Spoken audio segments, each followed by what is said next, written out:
Hi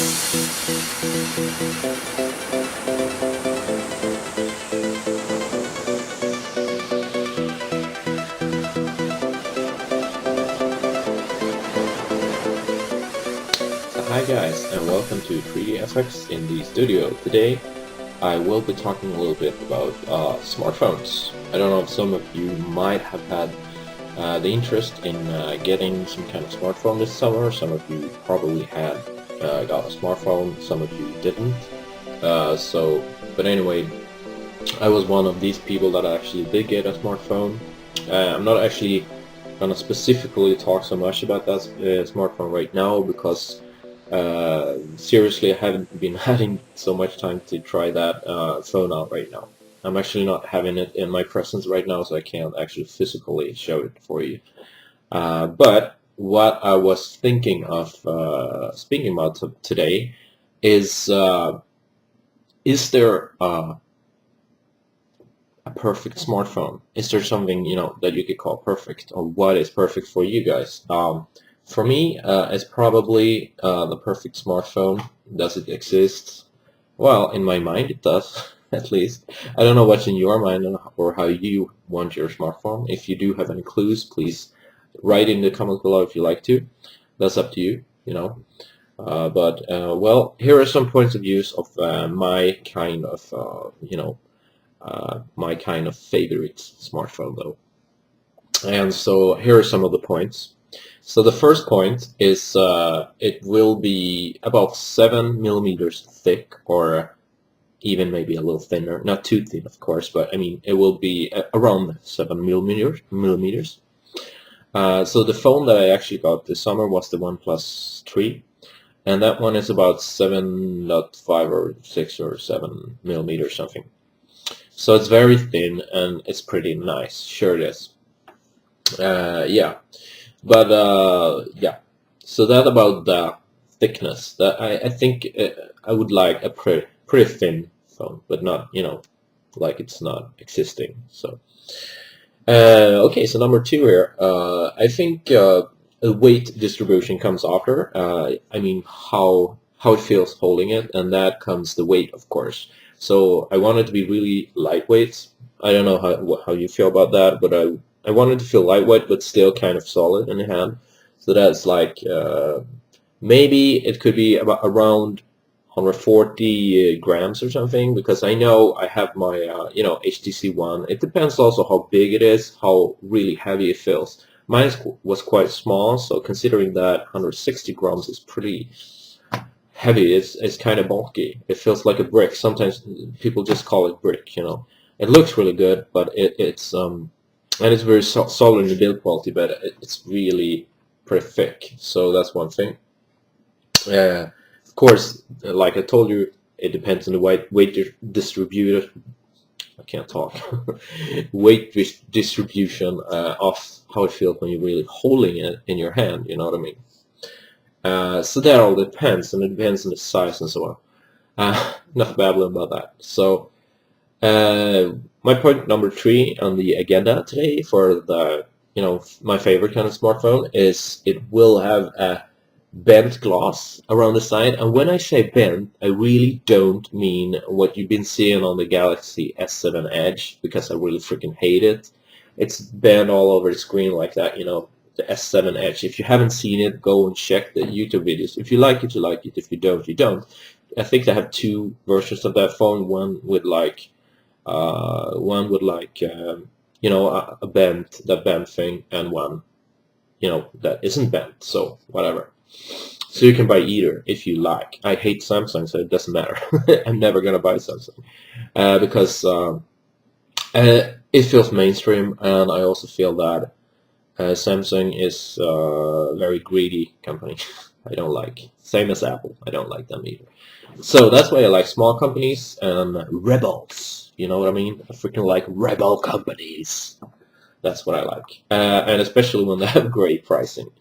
So, like OnePlus 3, and also, for example, new ZTE Accent 7 had freaking awesome pricing for their new smartphones. Anyway, so I'm not gonna go on with that. I will go on to my number 4 point of what I think is really gonna be a nice kind of dream smartphone or something.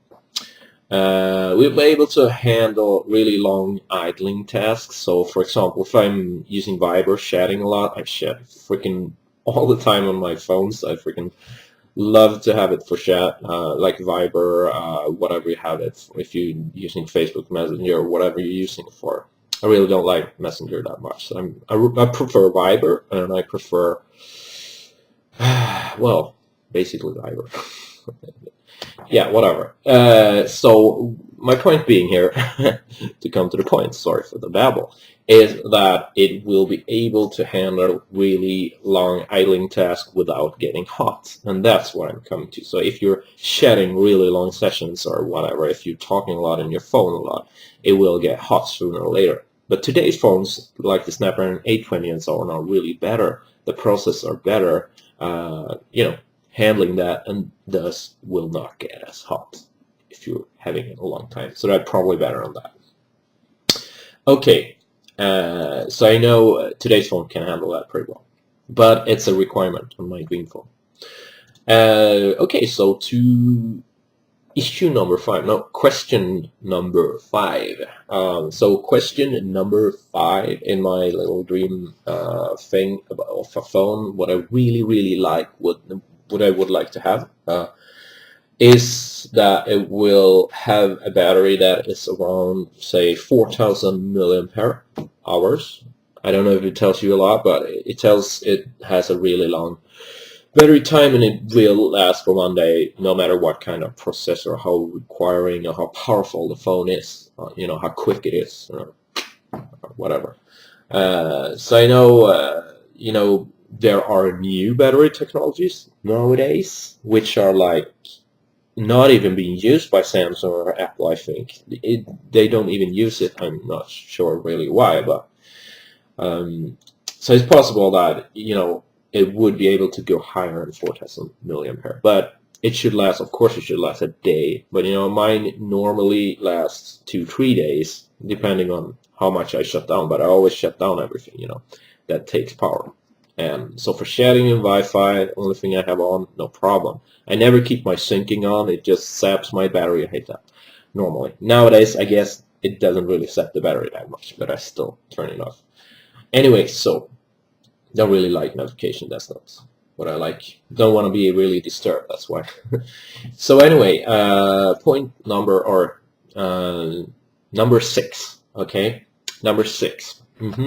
Number 6, it will have an extremely low, this is really weird, I know, but it will have a really low SARS value. Okay, guys, which is the last time you heard something about SARS? Yeah, I bet it was like 10-15 years ago, wasn't it? If you even were born then, guys. But SAR is a value.